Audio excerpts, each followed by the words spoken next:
याद करो सुलेमान अलैहिस्सलाम का वाकया। सुलेमान अलैहिस्सलाम जा रहे हैं और रास्ते में चींटियों की एक वादी के पास से उनका गुजर होता है। सुलेमान अलैहिस्सलाम को अल्लाह ताला ने एक स्पेशल नॉलेज दी थी, वो चींटियों की बोली को भी सुन लेते थे, समझ लेते थे। हत्ता इज़ा अतौ अला वादिन नमली क़ालत नमलतुन या अय्युहन नमलु दुखुलू मसाकिनकुम। जब सुलेमान का लश्कर चींटियों की वादी के पास से गुजरा तो चींटियों की रानी ने अपनी चींटियों से कहा, ऐ चींटियों जल्दी जल्दी अपने बिल में दाखिल हो जाओ। ला यहतिमन्नकुम सुलेमान व जुनूदुहु व हुम ला यशऊरून। कहीं ऐसा न हो कि सुलेमान और उनका लश्कर अपने पांवों से तुम्हें रौंद डाले, तुम्हारे ऊपर चढ़ जाए, तुम्हें खत्म कर दे और उनको पता न चले। वहुम ला यशऊरून, उनको पता न चले। इसका मतलब कि जानबूझकर सुलेमान अलैहिस्सलाम चींटी को भी तकलीफ नहीं पहुंचा सकते। ओ मेरे मीडिया वाले भाइयों, ओ दुनिया में इस्लाम के खिलाफ प्रोपेगेंडा करने वाले न्यूज चैनल वालों, कभी इस तरीके के वीडियो को भी अपने चैनलों पर लगाया करो, कभी इन बातों को भी अपने चैनलों पर लगाया करो। सुलेमान अलैहिस्सलाम का लश्कर चींटी की हत्या नहीं कर सकता। एक नबी का मानने वाला जब चींटी की हत्या नहीं कर सकता, किसी निर्दोष की हत्या कैसे कर सकता है? वल्लाहु ला युहिब्बुल फसाद, अल्लाह को फसाद मचाने वाले, आतंक मचाने वाले पसंद नहीं है। इस्लाम तो वो मजहब है मेरे भाई। एक निर्दोष की हत्या, एक बेकसूर का खून बहाने वाला पूरी मानवता का हत्यारा है, पूरी इंसानियत का कातिल है। अल्लाह फरमाता है, मन कतल नफ्सन बिगैरि नफ्सिन औ फसादिन फिल अर्दी फकअन्नमा कतलन नास जमीआ। जिसने एक निर्दोष की हत्या की, उसने पूरी इंसानियत को कत्ल कर दिया। उसने इतना बड़ा पाप कर दिया कि पूरी इंसानियत को कत्ल कर दिया। वमन अहयाहा फकअन्नमा अहयन नास जमीआ। और एक इंसान की जान बचाने वाला पूरी इंसानियत की जान बचाने वाला है। मेरे प्यारे साथियों, दुनिया में पहला मर्डर किसने किया था? काबिल ने अपने भाई हाबिल का किया था, और औरत के चक्कर में किया था, लड़की के चक्कर में किया था। औरत के चक्कर में काबिल ने हाबिल को कत्ल किया था, दुनिया का पहला मर्डर किया था। अल्लाह के नबी फरमाते हैं, अब कयामत तक जितने मर्डर होंगे, जितने कत्ल होंगे, हर मर्डर और हर कत्ल का जिम्मेदार काबिल होगा, जो कि पहला कत्ल उसने किया था। पता ये चला कि जो बुराई की शुरुआत करता है, जो किसी गलत काम की शुरुआत करता है, उसके ऊपर कयामत तक और जब तक वो गलत काम होता रहेगा, उसका वबाल उसके ऊपर पड़ता रहेगा, उसकी सजा उसको मिलती रहेगी। इसलिए बुराई करने से ज्यादा खतरनाक बुराई की स्टार्टिंग करना है। हजरत लूत अलैहिस्सलाम की जो कौम थी, इग़लाम बाजी की और लड़के का लड़के के साथ बदकारी करना और मर्द का मर्द के साथ बदकारी करना, उनकी कौम के पहले ये गंदा काम दुनिया में कभी नहीं होता था। इस काम की शुरुआत की थी हजरत लूत अलैहिस्सलाम की कौम ने। इसीलिए जब हजरत लूत अलैहिस्सलाम ने अपनी कौम को समझाया तो कहा था कि ऐ मेरी कौम के लोगों, तुमने इस गंदगी की शुरुआत की है, और अगर यहां से ये गंदा काम शुरू हुआ तो जब तक ये गंदा काम होता रहेगा तुम्हें इसकी सजा मिलती रहेगी। मेरे प्यारे साथियों, अल्लाह तबारक व तआला को फसाद मचाने वाले, आतंक मचाने वाले, खून खराबा करने वाले लोग पसंद नहीं है। वल्लाहु ला युहिब्बुल फसाद, अल्लाह को फसाद पसंद नहीं। अरे इस्लाम का तो ये हाल है। हमारे प्यारे नबी जब सन 8 हिजरी में मक्का में दाखिल हुए, 10,000 का लश्कर आपके साथ है। मक्का के अंदर आप बड़ी फातिहाना शान के साथ दाखिल हो रहे हैं। ये वही मक्का है जहां से आपको निकाला गया है। ये वही मक्का है जहां अल्लाह की बारगाह में सजदा करना आपके लिए हराम कर दिया गया, जहां नमाज की हालत में आपका गला दबाने की कोशिश की गई, जहां नमाज की हालत में आपकी गर्दन में चादर डाली गई, जहां नमाज की हालत में आपकी गर्दन के ऊपर गंदगी डाली गई। ये वही मक्का है जहां के लोगों ने ग़ज़वे उहद में आपके चचा हमजा का कलेजा चबाया। ये वही मक्का है जहां के लोगों ने ग़ज़वे उहद में आपको मारा था, आपके दांत तोड़े थे, आपके चेहरे से खून बहा था। ये सारे वाक़यात आपने अपनी आंखों से देखे हैं। लेकिन मेरे प्यारे साथियों, आप देखिए सन 8 हिजरी में जब अल्लाह के नबी मक्का में दाखिल होते हैं, आप पहले खाने काबा को सारे बुतों से पाक करते हैं और खाने काबा को बुतों से पाक करने के बाद जब आप खाने काबा के दरवाजे पर खड़े होते हैं तो आप क्या कहते हैं? ऐ मक्का वालों, ऐ कुरैश के लोगों, ये बताओ तुम अपने मोहम्मद से तुम्हें क्या उम्मीद है, मैं तुम्हारे साथ क्या सलूक करूंगा? सब भीगी बिल्ली बन जाते हैं, बड़े नरमी से कहते हैं, बड़े प्यार से कहते हैं, ऐ मोहम्मद सल्लल्लाहु अलैहि वसल्लम, आप तो बड़े अच्छे इंसान हैं, बड़े अच्छे बाप की औलाद हैं, आपसे अच्छी ही उम्मीद रखते हैं। आपने फरमाया इज़हबू अंतुम तुलका ला तस्रीब अलैकुमुल यौम, इज़हबू अंतुम तुलका, जाओ आज मोहम्मद रसूलुल्लाह किसी से बदला न लेंगे, किसी से इंतकाम न लेंगे, किसी का खून न बहाएंगे, जाओ तुम सबके सब आजाद हो, मोहम्मद रसूलुल्लाह किसी से बदला न लेंगे। जालिम से लिया जुल्म का बदला न किसी वक्त, मारा भी तो अखलाक की तलवार से मारा।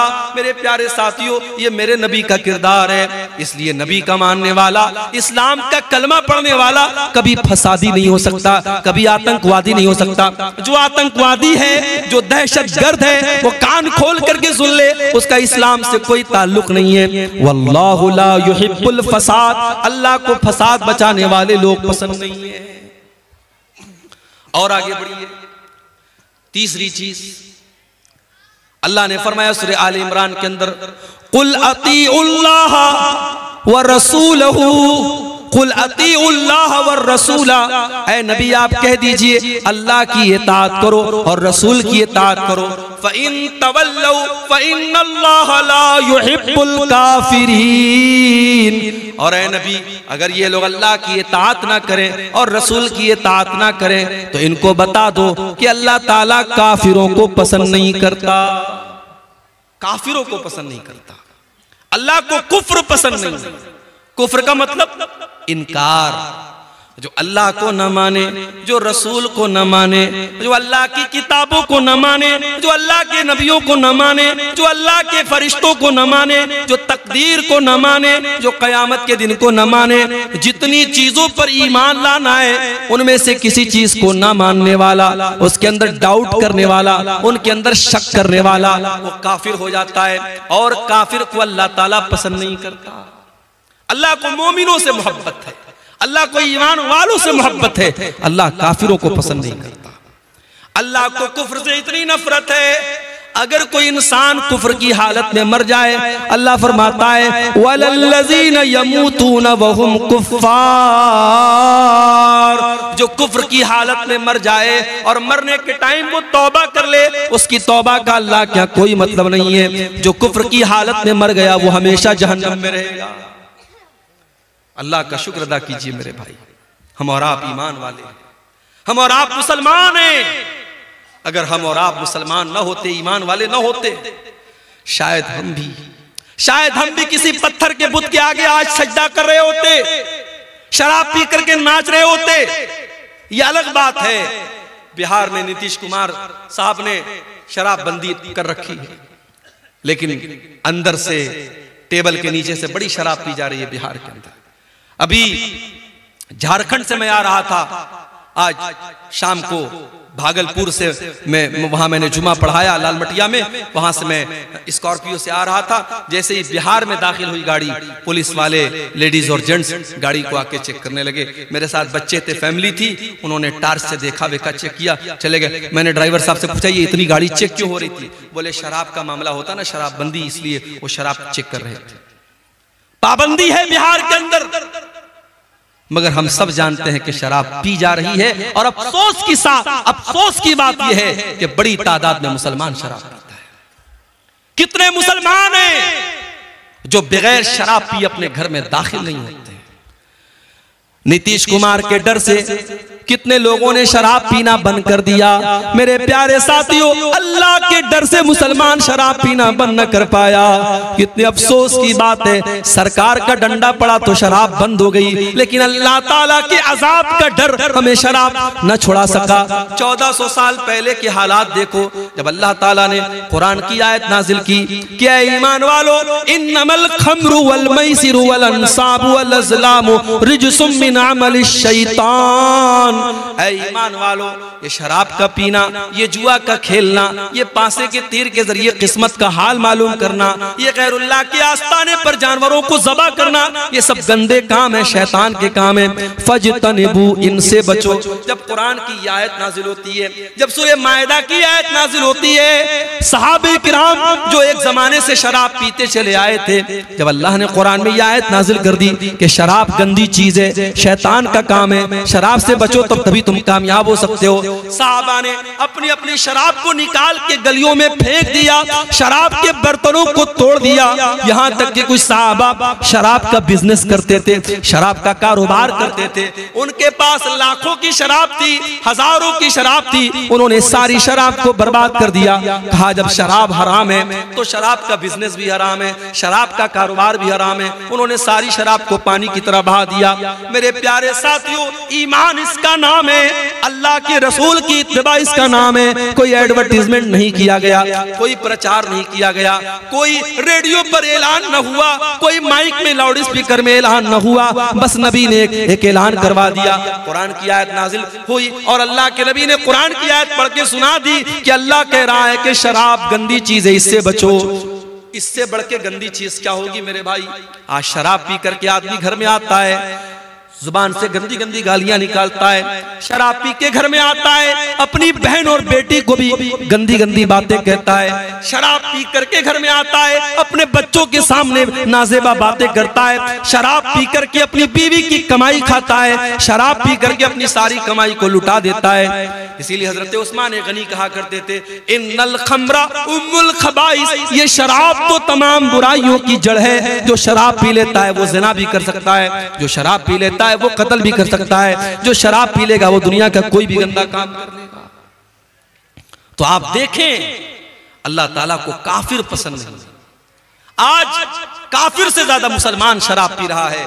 हम बिहार गवर्नमेंट की बात क्या करें, 1400 साल पहले हमारे नबी ने शराब बंदी कर दी थी, मगर आज मुसलमानों का एक बड़ा तबका शराब पी रहा है। मेरे प्यारे साथियों, अगर आप में से कोई भाई इस गंदगी में मुब्तला है, अगर शराब के नशे में मुब्तला है, अल्लाह के वास्ते तौबा कर लो। नहीं पता मौत कब आ जाए, क्या पता शराब के नशे में इंसान धुत है और उसी हालत में दिल की धड़कन बंद हो जाए, हार्ट अटैक हो जाए और उसी हालत में इंसान का इंतकाल हो जाए। अल्लाह के नबी फरमाते हैं, इन्नल अब्द युबासु अला मा माता अलैहि, बंदे का इंतकाल जिस हाल में होगा, बंदा जिस हाल में मरेगा उसी हाल में कयामत के दिन उठाया जाएगा। ऐ शराब पीने वाले, अगर तेरा इंतकाल उसी हालत में हो गया, कल कयामत के दिन अल्लाह की बारगाह में तू शराब के नशे में उठेगा, तो अल्लाह को क्या मुंह दिखाएगा, तो अल्लाह को क्या जवाब देगा? इस गंदी चीज से तू जल्दी से तौबा कर ले, अपने परिवार को, अपने आप को इससे तू नजात दे दे। मेरा रब कुरान में कहता है, वला तुल्कू बिअयदीकुम इला तहलुका, अपने आप को हलाकत में न डालो। जो शराब आपको हलाकत में डाल रही है, जो बर्बाद कर रही है, उस शराब से अपने दामन को बचा लो मेरे भाई। तो अल्लाह को काफिर पसंद नहीं है, अल्लाह को काफिर पसंद नहीं है। अगर कुफ्र की हालत में आदमी मर गया, अंजाम क्या होगा? अल्लाह ने फरमाया, इन्नल्लज़ीना कफ़रू व मातू व हुम कुफ़्फ़ारुन फ़लन युक़बल मिन अहदिहिम मिल्उल अर्ज़ि ज़हबा। जो लोग कुफ्र की हालत में मर जाएंगे, ईमान की दौलत उनको नसीब नहीं होगी। कान खोल करके सुन लो, अल्लाह फरमा रहा है, कल कयामत के दिन अल्लाह की बारगाह में अगर जमीन भर के सोना भी वो लेके आ जाएंगे और अल्लाह से कहेंगे, अल्लाह तू जमीन भर के सोना ले ले और हमको जहन्नम के अजाब से बचा ले। अल्लाह फरमाता है, फलन युक़बल मिन अहदिहिम, जमीन भर के सोना लेकर के भी उनको जहन्नम की आग से नजात न मिलेगी, जहन्नम की आग से अल्लाह उनको नहीं बचाएगा। इसलिए मेरे भाइयों, ईमान की कद्र करो और ईमान पर कायम रहो। अल्लाह को काफिर पसंद नहीं है, अल्लाह को कुफ्र पसंद नहीं है। और आगे बढ़ो, अल्लाह को एक और चीज बहुत ज्यादा नापसंद है। क्या है वो चीज? वला तुजादिल अनिल्लज़ीना यख्तानून अनफुसहुम। ऐ नबी, ऐ मेरे प्यारे नबी, आप उन लोगों का डिफेंस मत कीजिए, उन लोगों का बचाव मत कीजिए, उन लोगों की तरफ से आप बहस मत कीजिए जो अपने आप के साथ खयानत करते हैं। इन्नल्लाह ला युहिब्बु मन काना खव्वानन असीमा, अल्लाह ताला ऐसे लोगों से मोहब्बत नहीं करता है जो खयानत करने वाले हों। खयानत अल्लाह को पसंद नहीं है। खयानत किसको बोलते हैं भाई? अमानत का उल्टा है खयानत। अमानत यह है कि आपको जो जिम्मेदारी दी जाए आप उस जिम्मेदारी को सही तरीके से अदा करें। अगर आप टीचर हैं, आपकी जिम्मेदारी बच्चों को पढ़ाना है, पढ़ाने के टाइम आप बच्चों को पढ़ाने के बजाय मोबाइल में लगे हुए हैं, बच्चे शोर मचा रहे हैं, बच्चे किताब पढ़ नहीं रहे और टीचर मोबाइल में लगा हुआ है, ये अमानत के साथ खयानत है। पुलिस का काम क्राइम को रोकना है, पुलिस वाला बजाय क्राइम को रोकने के अगर क्रिमिनल लोगों से रिश्वत लेना शुरू कर दे, अगर वो गुंडों और बदमाशों से टैक्स लेने लगे, उनसे पैसा लेकर के उनको छोड़ने लगे, ये पुलिस के ओहदे के साथ खयानत है। इन्नल्लाह ला युहिब्बु मन काना खव्वानन अज़ीमा, अल्लाह को खयानत करने वाले लोग पसंद नहीं है। इसलिए अमानत में खयानत से बचो मेरे भाई। जो भी अमानत और जो भी जिम्मेदारी आपके कंधे पर डाली गई है उस जिम्मेदारी को सही तरीके से पूरा करो। हमारे कुछ भाइयों ने हमको बताया इसी बिहार की सरजमीन पर, इसी झारखंड की सरजमीन पर यह काम भी हो रहा है। एक मस्जिद का 4 बार फोटो लिया जा रहा है और 4 बार सऊदी अरब से उसका पैसा उठाया जा रहा है। एक बार ट्यूबवेल लगाया जा रहा है, एक बार उसको पिंक कलर से पेंट किया जा रहा है, फिर ग्रीन कलर से पेंट किया जा रहा है, फिर लाल कलर से पेंट किया जा रहा है। ट्यूबवेल तो एक बार लगा लेकिन उसका पैसा 5 बार उठाया जा रहा है। ये 420 ये अल्लाह के दीन के नाम पे हो रही है, सदका खैरात के नाम पे हो रही है, ज़कात के नाम पर हो रही है। मेरे प्यारे साथियों, इस बेईमानी का हिसाब क़यामत के दिन देना पड़ेगा। उन उलमा को भी देना पड़ेगा, उन मशरूआत का काम करने वालों को भी देना पड़ेगा जो आज उम्मत के पैसे के साथ इतनी बड़ी खयानत कर रहे हैं। आज कितनी मस्जिदें जो बाहर से फंड आया 30 लाख का, लेकिन उसमें दिया गया सिर्फ 10 लाख रुपये और मटेरियल को बिल्कुल हल्का कर दिया गया। पता ये चला 5 साल के बाद मस्जिद की छत बैठ गई, 5 साल के बाद मस्जिद की जमीन बैठ गई, 5 साल के बाद मस्जिद की दीवार गिर गई। पैसा आया 30 लाख, लगाया गया 10 लाख और 20 लाख को बीच में से गायब कर दिया गया। मेरे प्यारे साथियों, क्या ये खयानत नहीं है? इन्नल्लाह ला युहिब्बु मन काना खव्वानन अतीमा, अल्लाह ताला खयानत करने वालों को पसंद नहीं करता। और एक बात और कहना चाहता हूं, यहां बहुत सारे हमारे बुजुर्ग भाई भी बैठे हैं, औलाद वाले बैठे हैं, हमारी कुछ माएं भी बैठी होंगी। वो माएं हैं जिनकी घर में बेटियां हैं। अगर आप एक बेटी की माँ हैं, अगर आप एक बेटे के बाप हैं, ये बेटे और बेटी भी आपके कंधे पर अल्लाह की अमानत है। अल्लाह ने अगर आपको औलाद दिया है, अल्लाह औलाद के बारे में सवाल करेगा। अल्लाह के नबी फरमाते हैं, कुल्लुकुम राइउन व कुल्लुकुम मसऊलुन अन रइयतिही, ओ लोगो तुम सब के सब जिम्मेदार हो और तुमसे तुम्हारी जिम्मेदारी के बारे में सवाल किया जाएगा। फर्रजुलु राइन अला अहली बैतिही, इंसान अपने घर वालों का जिम्मेदार है, अपनी फैमिली का जिम्मेदार है, अपने परिवार का जिम्मेदार है और इंसान से उसके परिवार के बारे में सवाल किया जाएगा। वल मरतु राइयतुन अला बैति ज़ौजिहा, और औरत अपने घर की जिम्मेदार है। शौहर तो नौकरी पे चला गया, शौहर तो दुकान पे चला गया, शौहर तो कारोबार पे चला गया, घर में 24 घंटे रहने वाली तो औरत है। घर में जवान बेटी किससे बातें कर रही है, रात को कहां 2-2 बजे तक मोबाइल पे लगी हुई है, रात को वो कहां जा रही है। आज अगर माँ इस बात की परवाह नहीं करती और बेटी रात रात भर गैर महरमों से चैटिंग कर रही है, कान खोल करके सुन लो मेरी माओ, बेटी तो गुनहगार होगी, बेटी की माँ को भी अल्लाह का हिसाब देना पड़ेगा। इन्नल्लाह ला युहिब्बु मन काना खव्वानन असीमा, अल्लाह ताला को खयानत करने वाले पसंद नहीं है। और आगे बढ़िए, अल्लाह को एक और चीज बहुत नापसंद है और वो चीज है इसराफ, हद से तजावुज करना। या बनी आदमा खुज़ू ज़ीनतकुम इंदा कुल्ली मस्जिद, ऐ आदम के बेटो जब तुम मस्जिद में जाया करो, जब तुम नमाज पढ़ने जाया करो तो अपनी जीनत को अपना लिया करो। लोग अक्सर ये सवाल करते हैं, शेख साहब नमाज में टोपी का लगाना कैसा है?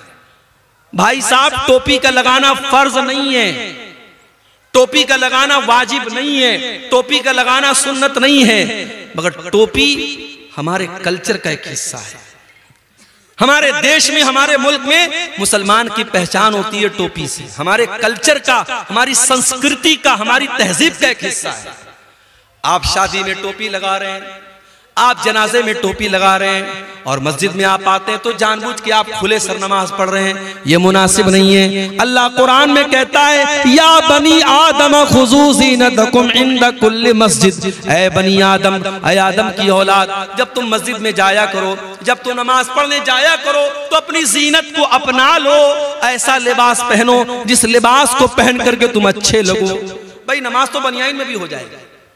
अगर मर्द का नाफ से लेकर के घुटने तक का हिस्सा ढका हुआ है और कंधा ढका हुआ है तो नमाज तो ऐसे भी हो जाएगा। मगर आप बनियाइन पहन के और एक छोटा सा गमछा बांध करके मस्जिद में आएंगे, मुनासिब नहीं लगेगा। आप उस ड्रेस में आए जो आपकी बेहतरीन ड्रेस है, जिस ड्रेस में आप अच्छे लोगों के पास उठते हैं, बैठते हैं। अल्लाह कह रहा है, ऐ आदम की औलाद, जब तुम मस्जिद में आओ तो अपनी जीनत को अपना लो। वकुलू वशरबू, और खूब खाओ खूब पियो, वला तुसरिफू, लेकिन खाने और पीने में हद से तजाउज न करो, इसराफ न करो, फजूल खर्ची न करो। इन्नहु ला युहिब्बुल मुसरिफीन, अल्लाह ताला फजूल खर्ची करने वालों को पसंद नहीं करता। एक मर्तबा मेरा प्रोग्राम था कलकत्ता में, मटिया बुर्ज एक इलाका है, वहां बड़ा अच्छा इलाका है, मुसलमानों की बड़ी आबादी है और माशाअल्लाह सब पैसे वाले लोग हैं, सब बिजनेसमैन लोग हैं। मैं गया, मेरा प्रोग्राम था, तो वहां एक मुसलमान सेठ जी थे। मुझे लोगों ने बताया कि उनकी बेटी की शादी हुई तो उन्होंने 5 करोड़ रुपए का जेवर अपनी बेटी को बना के दिया। 5 करोड़ रुपए का जेवर उन्होंने अपनी बेटी को दिया, ये दिखाने के लिए साहब में बहुत पैसे वाला आदमी। भाई दौलत है तुम्हारे पास, इसका मतलब ये नहीं है कि तुम उसको जहां चाहे और जैसे चाहो उड़ा दो।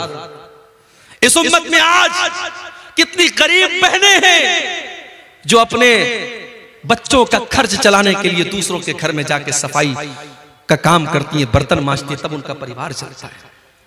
इस उम्मत में आज भी कितने बच्चे हैं जो एक टाइम का खाना खाते हैं, दूसरे टाइम का खाना उन्हें नसीब नहीं होता। इस उम्मत में आज भी कितने लोग हैं जिनके सर पर छत नहीं है, जिनके पास अपना मकान नहीं है, जो सड़कों और चौराहों पर रात में खुले आसमान के नीचे रात गुजारते हैं। जिस उम्मत का ये हाल हो, जिस कौम का ये हाल हो, उस कौम के लोग, उस कौम के अमीर उमरा 5-5 करोड़ रुपए के जेवरात अपनी बेटियों को शादी में दे रहे हैं, पूरे जेवरात से अपनी बेटी को लाद दे रहे हैं। क्या ये फजूल खर्ची नहीं है मेरे भाई? अल्लाह के नबी फरमाते हैं, कयामत के दिन इंसान ला तज़ूलु कदमा इब्ने आदम मिन इंद रब्बिही यौमल क़ियामा, कयामत के दिन इंसान 5 सवालों का जवाब दिए बगैर अपनी जगह से टस से मस नहीं हो सकता। 5 सवालों का जवाब सबको देना है, मुझे भी देना है, आपको भी देना है, आलिम को भी देना है, जाहिल को भी देना है, आम आदमी को भी देना है और VIP को भी देना है। 5 सवालों का जवाब सबको देना है। पहला सवाल, अन उम्रिही फीमा अफना, तूने अपनी जिंदगी को कहां गुजारा। दूसरा सवाल, वान शबाबिही फीमा अबला, तूने अपनी जवानी को कहां गुजारा। तीसरा सवाल, वान मालिही मिन ऐन इक्तसबहु, तूने माल कहां से कमाया। चौथा सवाल, वफीमान फकौ, तूने माल कहां पर खर्च किया। माल कहां पर खर्च किया इसका भी हिसाब देना पड़ेगा। अपनी महबूबाओं के लिए रिचार्ज करवाने वाले हमारे मनचले नौजवान, वो 100-200 रुपए का जो रिचार्ज कराते हैं अपनी कानों की लज्जत के लिए और बदकारी के लिए, वो भी तैयार रहे। माल कहां पे खर्च हो रहा है हिसाब देना पड़ेगा। और माल कैसे कमा रहे हो, ड्रीम 11 के जरिए कमा रहे हो, सट्टेबाजी के जरिए कमा रहे हो। अभी हमारे व्हाट्सएप पर एक मैसेज आया कि क्रिकेट के मैच में सट्टा लगाना हो तो हमसे कांटेक्ट कीजिए, हमारे ग्रुप को ज्वाइन कर लीजिए, हम 100% बिल्कुल सही भविष्यवाणी करते हैं। मैंने खोला वो ग्रुप, देखा, मैंने सोचा कि देखिए ये क्या भविष्यवाणी करता है। आज पाकिस्तान का और साउथ अफ्रीका का मैच था, उसने कहा ये मैच पाकिस्तान जीतेगा। अब कितने लोगों ने उसके कहने पर सट्टा लगा दिया होगा, लाखों का, करोड़ों का, और शाम रात होते होते जब रिजल्ट आया पता लगा पाकिस्तान हार गई और साउथ अफ्रीका जीत गई।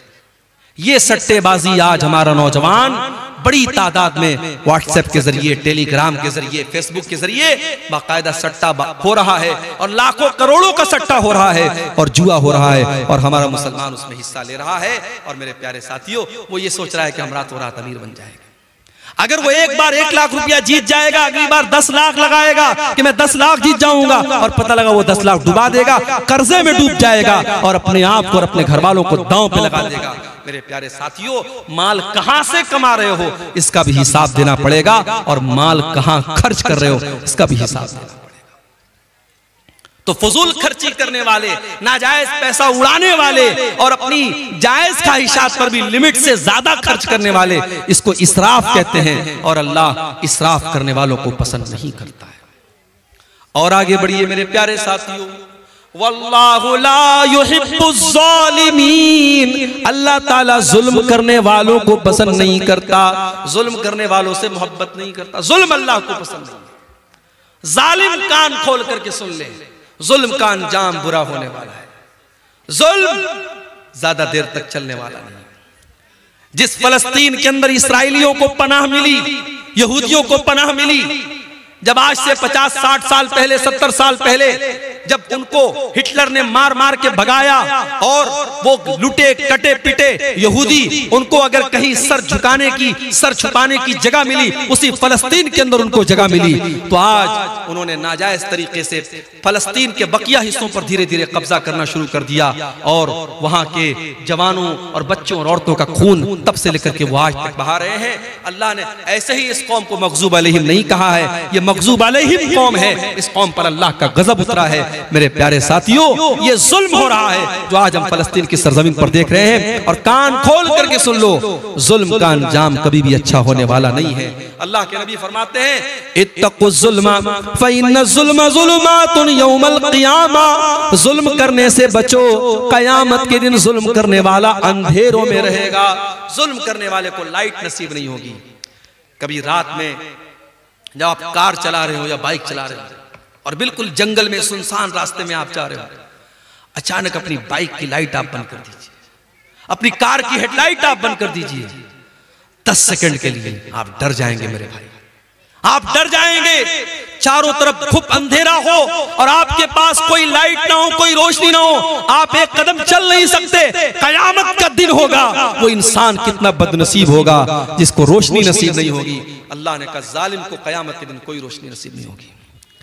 दुनिया में जितना जुल्म करना है कर लो, ताकत का नशा, कुर्सी का नशा, पावर का नशा, जितना इस नशे पर उड़ना है उड़ लो, मगर याद रखो, नाव कागज की सदा चलती नहीं, जुल्म की टहनी कभी फलती नहीं।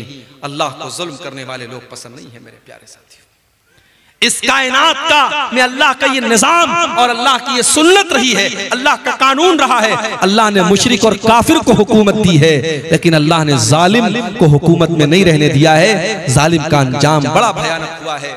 बरसों हजारों बरस पहले फिरौन नाम का एक जालिम था जिसने छोटे छोटे बच्चों को कत्ल करवाया था। जब उसके दरबार में किसी काहिन ने, किसी जादूगर ने कहा था, किसी भविष्यवाणी करने वाले ने कहा था कि ऐ फिरौन, तेरी हुकूमत में एक बच्चा पैदा होने वाला है जो आगे चल करके तेरी हुकूमत को खत्म करेगा। तो वो फिरौन जो अपने आप को खुदा कहता था, अपने आप को रब कहता था, उसने ऑर्डर दे दिया और छोटे छोटे बच्चों को कत्ल करवाने का हुक्म दे दिया। मगर अल्लाह को उस जालिम को खत्म करना था। अल्लाह ने ऐसा प्लान बनाया, अल्लाह ने ऐसी तदबीर बनाई कि उसी जालिम के घर में हजरत मूसा अलैहिस्सलाम उसी के पैसे से परवरिश पाते हैं। और फिर आगे चल के हजरत मूसा अलैहिस्सलाम जब अल्लाह के नबी बनते हैं और फिरौन को दावत देते हैं और फिरौन हजरत मूसा की दावत को ठुकरा देता है, तो अंजाम कितना भयानक होता है कि दरियाए कुलसुम में पानी के अंदर फिरौन डूब करके मर जाता है। मेरे प्यारे साथियों, जालिम का अंजाम बहुत ही भयानक होने वाला है। वल्लाहु ला युहिब्बुज़ ज़ालिमीन, अल्लाह को जुल्म करने वाले लोग पसंद नहीं है।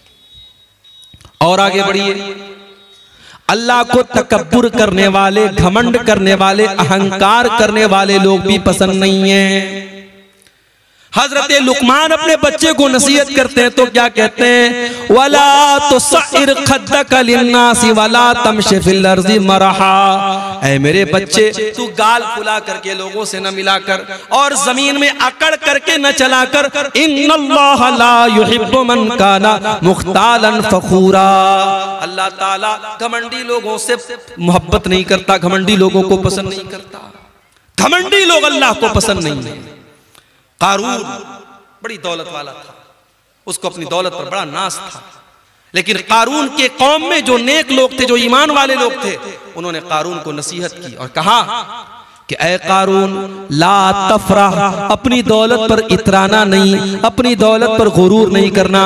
इन्नल्लाह ला युहिब्बुल फरिहीन, अल्लाह ताला इतराने वालों को, घमंड करने वालों को पसंद नहीं करता है। वब्तगि फीमा आताकल्लाहु दारल आखिरा, ऐ कारून तुझे अल्लाह ने बड़ी दौलत से नवाजा है, बड़े खजाने अल्लाह ताला ने तुझे दिए हैं।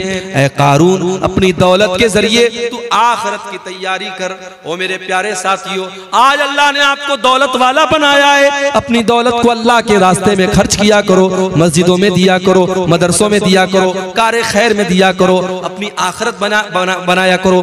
वला तंसा नसीबक मिनद दुनिया, मैं ये नहीं कहता कि दुनिया को भूल जाओ, दुनिया में जो तुम्हारा हक है, दुनिया में जो तुम्हारा हिस्सा है, दुनिया का हिस्सा तुम उससे खूब फायदा उठा लो, लेकिन असल तैयारी आखिरत की करो।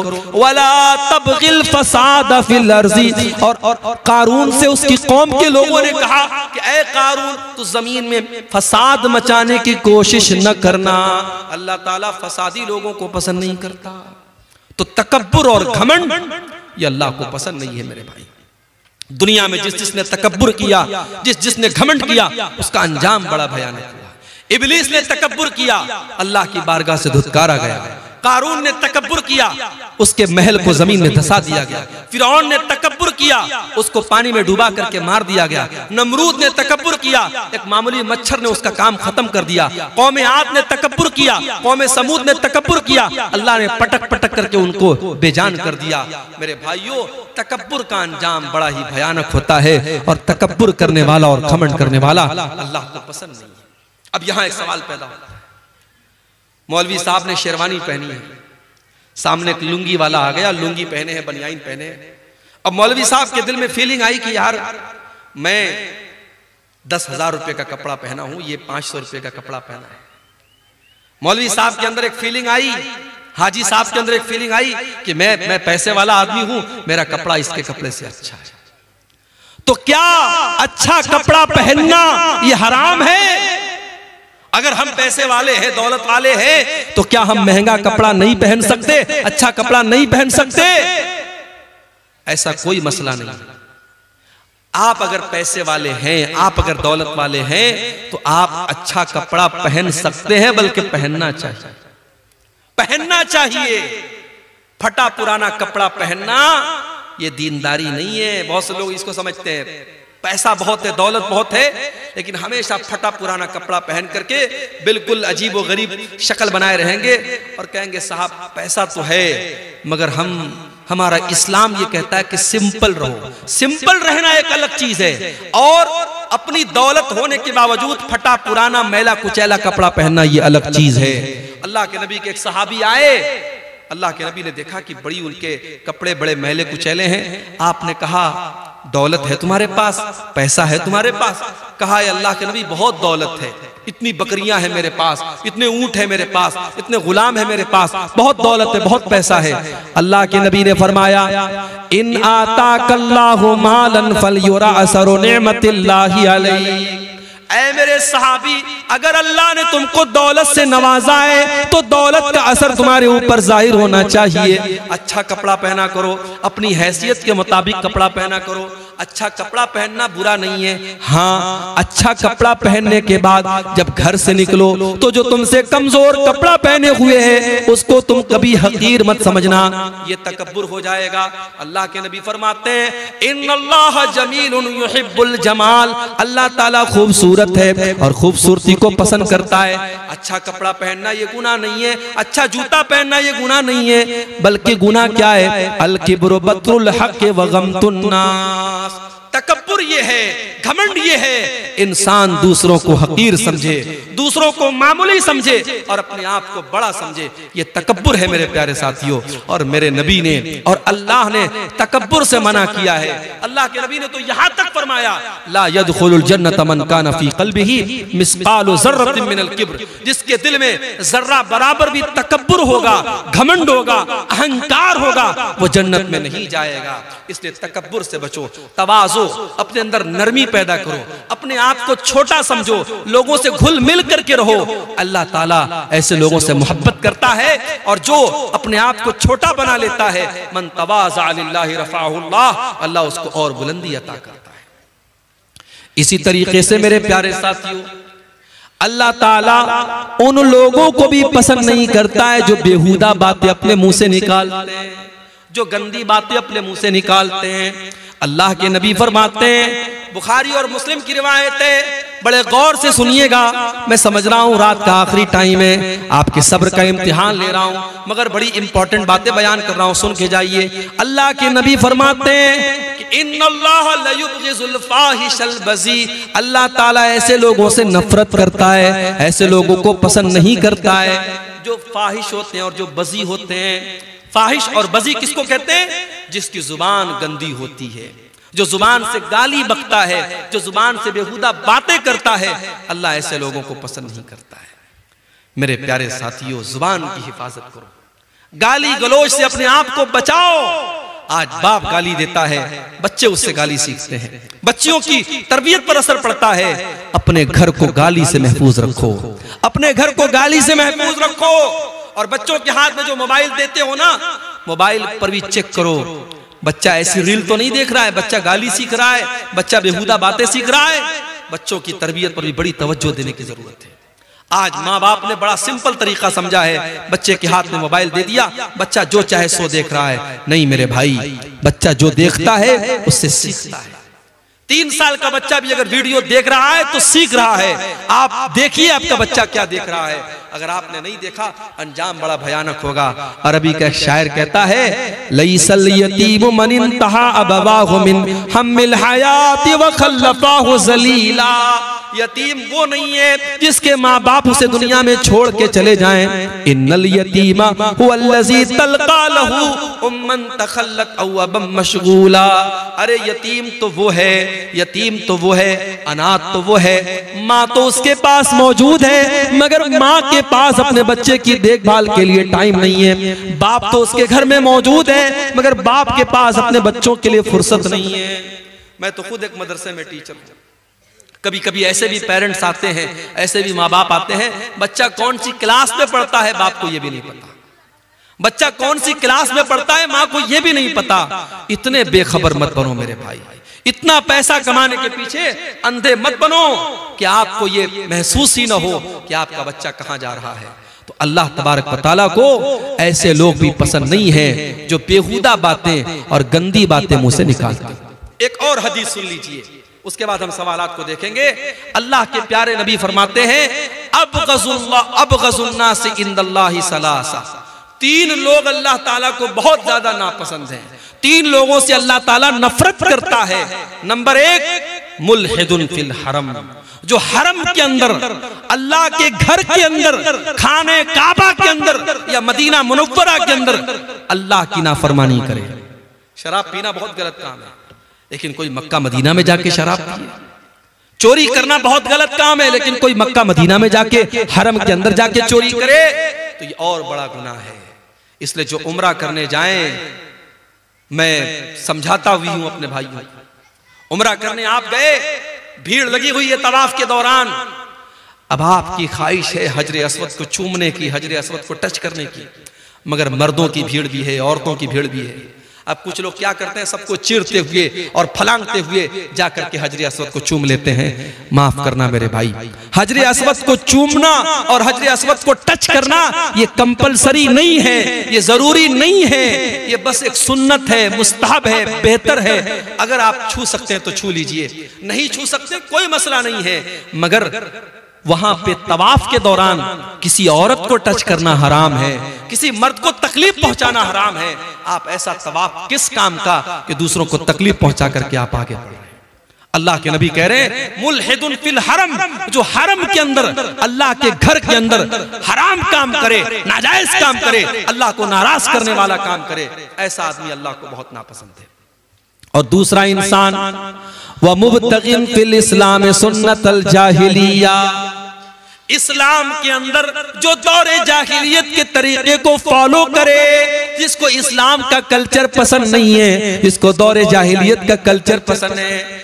जब वो उसके घर में बच्चे जब सुबह सुबह उठते हैं तो गुड मॉर्निंग कह करके उठते हैं, उनको अस्सलाम वालेकुम पसंद नहीं आता है, उसको वो कल्चर पसंद नहीं है जो इस्लाम का कल्चर है, जो अल्लाह का कल्चर है, उसको गैरों का कल्चर पसंद है। जो इंसान इस्लाम के अंदर बिदात करता है, इस्लाम के अंदर नया नया काम निकालता है, इस्लाम के अंदर दौरे जाहिलियत का तरीका निकालता है, अल्लाह के नबी फरमाते हैं अल्लाह ताला को ऐसा इंसान बहुत ज्यादा नापसंद है। इसी तरीके से एक और इंसान अल्लाह के नबी फरमाते अल्लाह ताला को बहुत नापसंद है। वह मुत्तलिबु दमम्रिइन मुस्लिमिन, किसी मुसलमान का खून बहाने वाला, बेकसूर इंसान का खून बहाने वाला और उसके खून का मुतालबा करने वाला, नाजायज तरीके से किसी मुसलमान का खून बहाने वाला, वो भी अल्लाह ताला को बहुत ज्यादा नापसंद है। तो ये चंद चीजें हैं मेरे प्यारे साथियों जो अल्लाह तबारक व तआला को बहुत ज्यादा नापसंद है, और कुरान में जिनका नाम ले लेकर के अल्लाह ने कहा कि हाँ ये चीजें हमें नापसंद है और हमें और आपको इससे बचना चाहिए। अब ये कुछ सवालात आए, हम इनको देखते हैं। ये एक सवाल आया है कि क्या नमाज की हालत में दाहिने पैर की जुम्बिश से नमाज खराब हो जाती है? देखिए, कोई मामूली जुम्बिश आप करते हैं, मान लीजिए कभी ऐसा हो रहा है कि हम नमाज पढ़ रहे हैं, अब कहीं खुजली हो रही है, हाथ से आपने खुजला दिया, या किसी पाँव में किसी कीड़े ने काट दिया, पाँव को पाँव से आपने खुजला लिया, उससे कोई हर्ज की बात नहीं। नमाज की हालत में कोई ऐसा काम आप मत कीजिए कि ऐसा लगे कि आप नमाज के बाहर हैं, नमाज के अंदर आप है ही नहीं है। बिल्कुल आप जैसे आपने हाथ बांधा हुआ है, अब हाथ वाथ सब छोड़ छाड़ के आप सर खुजाने लगे, पेट खुजाने लगे, तो ये मुनासिब नहीं है, उससे आपकी नमाज खतरे में पड़ जाएगी। मामूली कोई जुम्बिश हो गई तो उससे कोई हर्ज की बात नहीं है। क्या पैर के नापाकी को धोए बिना वजू शुरू कर सकते हैं? अगर पैर के अंदर नापाकी लगी है तो पहले आप पैर को धोएंगे, आप पहले पैर को धोएंगे। इसी तरीके से जब गुस्ले जनाबत आप करेंगे, जो नापाकी को दूर करने वाला गुस्ल आप करते हैं, उसमें भी शरीयत का मसला यही है कि पहले आप अपनी शर्मगाह पर लगी हुई गंदगी को साफ करेंगे, उसके बाद अपने हाथों को अच्छे से धुलेंगे, फिर आप वजू करेंगे। तो अगर किसी के पैर में गंदगी लगी है तो पहले पैर की गंदगी को धुलेगा, उसके बाद वजू करेगा। और एक सवाल तीसरा आया है कि क्या एक इंसान अपनी बीवी के पिस्तान से फैज़याब हो सकता है? इसके बारे में उलमा की मुख्तलिफ राय है। ज्यादा मुनासिब जो राय है वो यही है कि इंसान को इस चीज से परहेज करना चाहिए और बचना चाहिए, ये मुनासिब नहीं है क्योंकि बच्चे का हक है। वल्लाहु आलम बिस्सवाब। दादा से पहले अगर बाप मर गया तो उसकी औलाद को मिरास से महरूम क्यों करता है?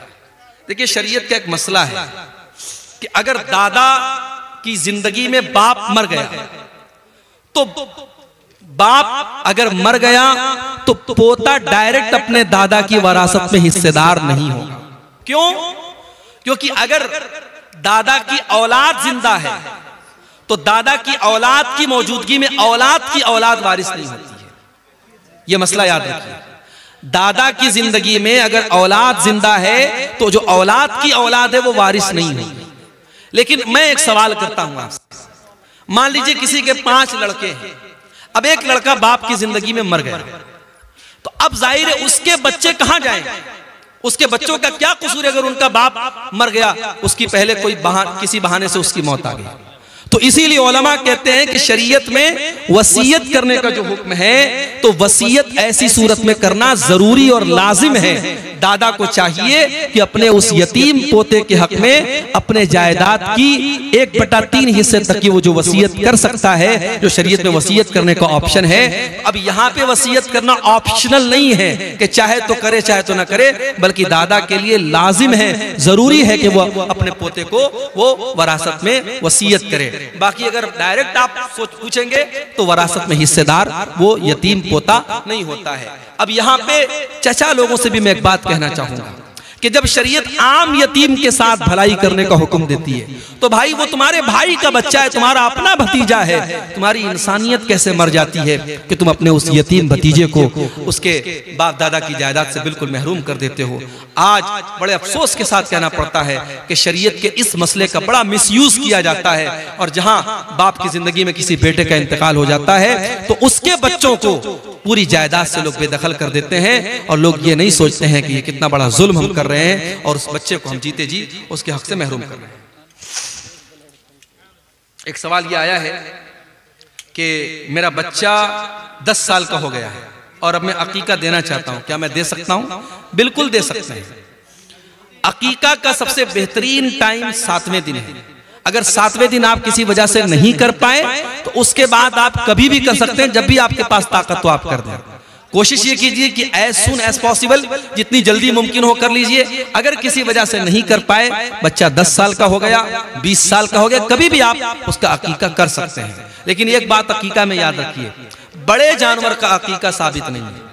चूंकि आपके यहाँ बड़े जानवर की कुर्बानी होती है और बड़ा जानवर आप शौक से खाते हैं, तो मैं साफ वाज़ेह तौर पे कह दूं कि अकीका में छोटा जानवर, बकरा बकरी, भेड़ा भेड़ी, यही आप कर सकते हैं। बड़े जानवर का अकीका साबित नहीं है, इससे हमें और आपको बचना चाहिए। ठीक है। ये एक सवाल आया है, क्या सलातुत तस्बीह की नमाज पढ़ना अल्लाह के नबी से साबित है? इस सवाल का जवाब मैं कई बार दे चुका हूं कि सलातुत तस्बीह की नमाज के बारे में जो हदीस है, उस हदीस के बारे में उलमा के दरमियान आपस में इख्तिलाफ है। कुछ उलमा का कहना है कि सलातुत तस्बीह की जो हदीस है वो सही है, और कुछ उलमा का कहना है कि वो हदीस सही नहीं है। अब जब उलमा ही के दरमियान और मुहद्दिसीन ही के दरमियान इख्तिलाफ है, तो हम ये देखेंगे कि ज्यादा मजबूत बात किसकी है। तो ज्यादा मजबूत बात हमें उन उलमा की लग रही है जो ये कहते हैं कि सलातुत तस्बीह की नमाज नहीं पढ़ना चाहिए। उसके बारे में जो हदीस है वो सही नहीं है। क्यों? क्योंकि सनद के एतबार से भी हदीस सही नहीं है, और सलातुत तस्बीह की नमाज का जो तरीका है वो तरीका बिल्कुल हट के है, वो आम नमाजों से बिल्कुल अलग है, और उस पर जो सवाब बयान किया गया है वो सवाब भी बिल्कुल अलग है। इसलिए सलातुत तस्बीह की नमाज नहीं पढ़नी चाहिए। अगर किसी का दिल मुतमईन होता है उन उलमा की तहकीक पर जिन्होंने उसको जायज कहा है, तो पढ़ भी सकता है। हमें दलील के एतबार से जो ज्यादा मजबूत बात समझ में आती है वो ये है कि नहीं पढ़ना चाहिए। जो नमाजें ऑलरेडी साबित हैं, जैसे चाश्त की नमाज है, जैसे तहज्जुद की नमाज है, जैसे आम नफिल नमाजें हैं, उनको आप पढ़िए, वो इंशाअल्लाह हमारे लिए काफी है। क्या नमाज जनाजा के बाद इज्तिमाई दुआ करना अल्लाह के नबी सल्लल्लाहु अलैहि वसल्लम से साबित है? जी नहीं, जनाजे की नमाज के बाद कोई दुआ साबित नहीं है। हाँ, मैयत को जनाजे को कब्र में उतारने के बाद, दफन करने के बाद अल्लाह के नबी का हुक्म है कि दुआ करो, दुआ करो, क्योंकि उससे सवाल जवाब शुरू हो चुका है। दुआ करो कि अल्लाह उसको साबित कदम रखे, उसको सवाल जवाब में अल्लाह ताला मजबूत रखे। तो वहां पे हम दुआ करेंगे, उसमें भी इज्तिमाई शक्ल नहीं होगी। इज्तिमाई शक्ल का मतलब यह है कि इमाम साहब दुआ करें और बाकी सब लोग आमीन करें, वो मुनासिब नहीं है। हाँ, सब लोग हाथ उठा के अपने अपने तौर पे दुआ करें कि ऐ अल्लाह, ये जो इंसान मरा है और जिसको अभी हमने कब्र में दफनाया है, ऐ अल्लाह तो इसकी मगफरत फरमा दे, इसकी कब्र की मंजिल को आसान कर दे। इस तरीके से आप दुआ करना चाहें तो कर सकते हैं।